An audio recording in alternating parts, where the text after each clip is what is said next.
Welcome back to Grant Writing with Michelle. I'm on ESPN Richmond 106.1 FM, powered by Mike King Biz Media.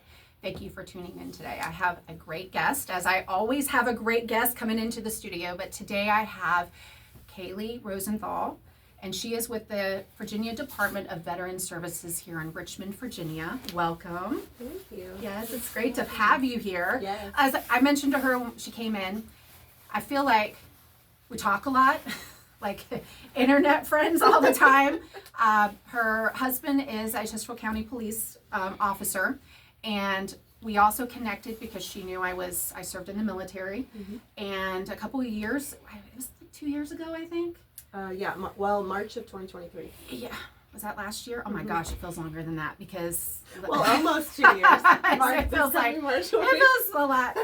Anyways, yes, that's the kind of week, guys. So she invited me to do a piece, a talk about my life or moving in from my veteran status and my life in the military transitioning out, because it's really difficult for our veterans when they're transitioning from military life to civilian life. And I can't lie to you here today, it was not an easy transition. It was an unplanned transition, and I wouldn't have met my husband, so it's a great thing that happened there. But it was great that you provided that opportunity, because I think it did help others. I shared it with other disabled veterans, and they really felt it was a great piece and it needed to be shared.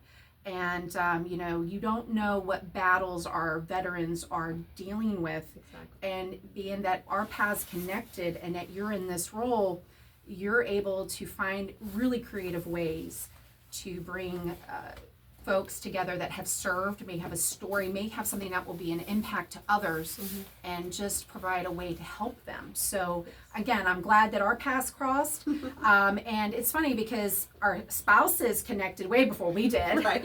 But I also commend you here today, because not only do you have a career, but you're also a first responder spouse. And I have to give you a shout out on that, because that's a lot.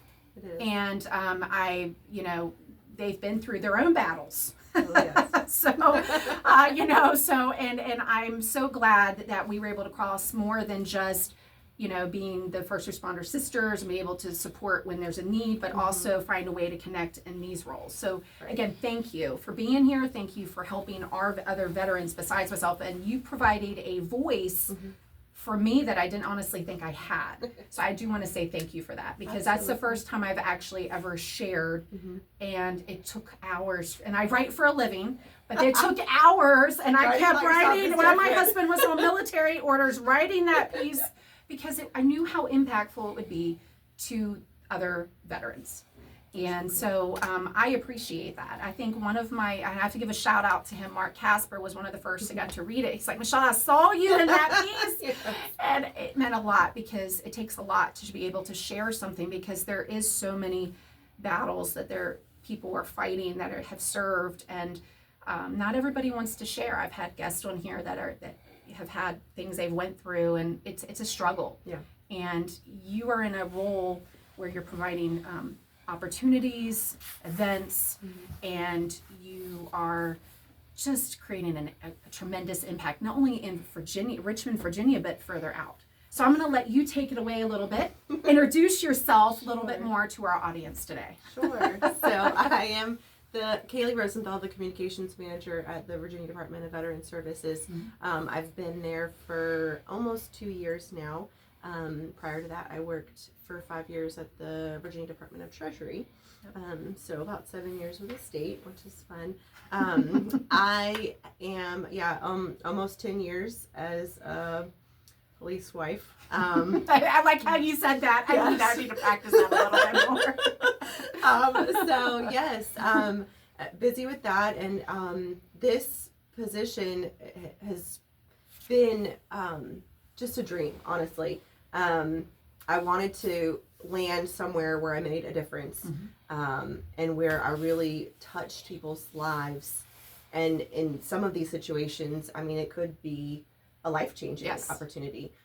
So to be able to communicate the things that DVS does, which is extremely abundant. So we have, just to kind of go over, we have 6 different service lines that we offer. They include benefits, which you all might know of as VA benefits. We assist with that process. So you could have a whole story on just benefits. Oh, but yes. Yeah, and Yes.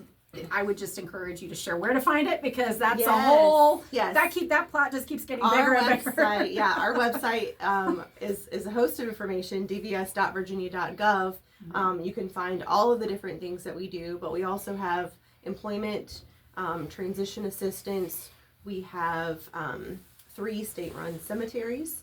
So if you're planning your end of life, those things are free Yes. for veterans who are in Virginia. And their spouses as well, and potentially their dependents too. Wow. So it's more than you realize for that. We also have 4 care centers, which are like skilled nursing facilities throughout the entire Commonwealth.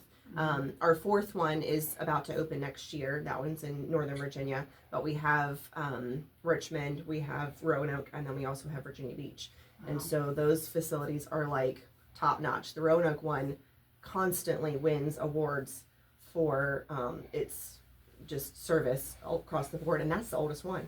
So I can see that, though. I know a lot of disabled Yes. veterans that they tend to gravitate to Roanoke and Lynchburg area, because there's a lot of resources, a Yes. lot of veteran supported organizations, and a lot of events Yes. that are helping to provide an opportunity or a service Yeah. to help their lives, Yeah. quality of lives. Yeah, and that one's located literally right next door to Salem, VA. Wow. Yeah. And then Richmond is located right next to the Richmond VA. So, they're strategically placed Yes. as well, which makes a big difference. And then we also have the Virginia War Memorial, which people might not realize it falls underneath the state Yes. agency, but it does. It does. And that definitely keeps us busy as well. Yes. Of course, we just had our Veterans Day ceremony. Oh, I there. saw pictures online on Facebook. It was a very, Yes. very nice ceremony. Yeah. And a lot of people that came out to honor our veterans. Probably about 1,200, I would say, Oh, in wow. attendance there. So yeah, it was great, a great chance. Do you know who your oldest veteran might have been yesterday? I'm just asking this. I know I'm putting you on the fly. No, so actually, and his name escapes me, but there was a gentleman there who's a World War II veteran who that was his 100th birthday yesterday. I mean, chill bumps That's talking about it amazing, now. yeah. Like, it was amazing to that's- see him. Well, those there. memorials are. My grandfather is a Korean War vet. He's still alive today, and he's from PA. And Wow. he actually started a memorial where I'm from, and created it. It took several years. Yeah. And Kingwood, I'm going to say Kingwood, Virginia, Kingwood, PA, Somerset, but Pennsylvania. But I've seen the work. awesome. You see the names, and then when Yes. you're serving, and I didn't get to go fight in the war. I was served during wartime, but knowing that my spouse has fought, that's a different thing. Yes. It's a whole different animal. See those names up there? And that's on that important wall? to them and their battles, lives that were lost. And then when you watch, like when I watched my grandfather, it was one of his topics and still is to this day, because that's something special. Like how many lives were lost in that community in Markleton, Pennsylvania, or Somerset, and we want to honor their lives and have this memorial, and to know he did that is amazing. Yeah. And then to see the memorial here, I just drove by it the other day on Friday, and it was beautiful. It always Yes, is. It is. And as my kids are military children, and we've taken them to memorials. We want them to know and honor people, lives lost, and We then love to see the also kids there, and it's one of those things, you don't know the impact till it's all there. Like the oldest gentleman that was there, service member, and then also, did you have Gold Star families there? Do you know by chance? Because I know they usually come We out. usually do. If we did, they didn't make themselves known. Yeah. We did have one military family that we highlighted, the Polkett family. Their son is currently serving, and both parents served, and they have generations. I believe they said there were at least 20 Oh my. in their family my. that are veterans. That's a I was like, lot. wow. Yes, so I well deserving of the family Yeah, I of the got year that for yesterday. that. I gave a little shout out to all of our veterans, and my husband especially. Even though I'm a veteran, I look at my husband and I'm like, wow, 2 years overseas and all the stuff you were through, and then watching people we know pass.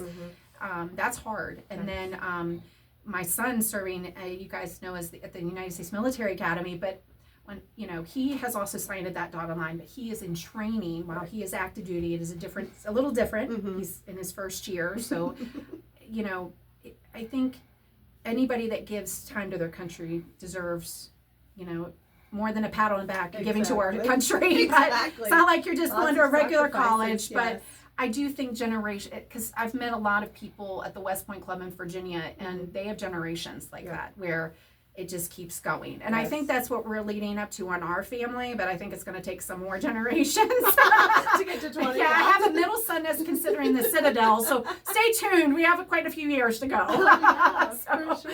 But when you mentioned the services that you provide, you mentioned a couple other events coming up about Pearl Harbor. Yes. Coming up. Can you give us a little bit more information on that? Yes. So Pearl Harbor Remembrance Day, December 7th, we do an annual event at the Virginia War Memorial every year.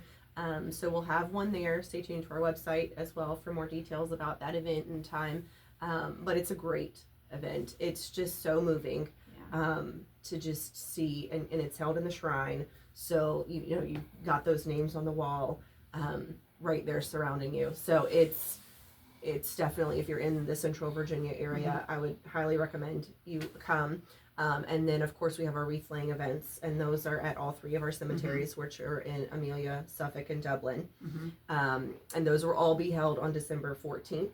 This year, the times vary depending on the cemetery location. Audience, December 14th is the day to do the wreaths. That's a really... I know there's always an outpouring support for that event, and people bring out their families, they bring out their neighbors, they bring out the relatives that may just come in for that event. Yes. And then also spouse clubs and spouse groups, support groups within the military communities. They also give to that as well. Yes. It's something everybody looks forward to. Right, and we also need people before it too to help lay the wreaths. Oh, yes. So of course there's that piece too. So if you're interested in doing that, and then do you remove, I know this is a silly question, but I've always been on the other side where you're laying the wreaths. Right. Do you pick up the wreaths at some point after do. the holiday? Okay, Yes. I had to ask that. I know that's also, I've never really, No. it's just like when you decorate at Fort Gregg, for instance, when you're part of that, you have a takedown day too of decorations. So I didn't want to sound silly. I'm like, oh no. No, yes, that's the case too. And most, I think all of the cemeteries have their own like volunteer-led wreath society type of organization, and so those people are fantastic, and they help push and fuel that and that need. But of course, I mean, Suffolk is our largest cemetery, and do you think that's because it's a saturated military community? Yes. With all of the installations? Yes, and it's funny because that was the last one that was done. I just did, so they just celebrated their 20th anniversary, and also on the same day as their 20th anniversary held their 20,000th interment. So yeah, it was crazy. So we're in the process too of promoting that and just showcasing them because it's a big deal, and it's named after Albert G. Horton Jr., and he was the one who helped start that cemetery. He was preparing for his end of life and realized that the closest cemetery to him was 130 miles away in Amelia, and didn't feel that was acceptable. And so he went to try to get a VA national cemetery done, and they denied him. And so then he decided, okay, the state-run cemetery is the way to go. Unfortunately, he didn't get to see the fruits of his labor. He died 2 years before it opened. But he and his wife, after it opened, they moved their bodies, and so they're now laid to rest there too. So, and that is another topic. Definitely could go on more about because Arlington Cemetery, for instance, we have friends, we have first responders that served in the military, retired sergeant majors that are since deceased, that they were buried in Arlington. But it's not like you can just schedule the funeral that you would like as a civilian. Yes, it's a process. Yes. And it's always a lengthy one, and it could take so much time. And for what this gentleman did, that's really amazing. Huge. I mean, 20,000 people have already benefited from what he pushed and fought for years.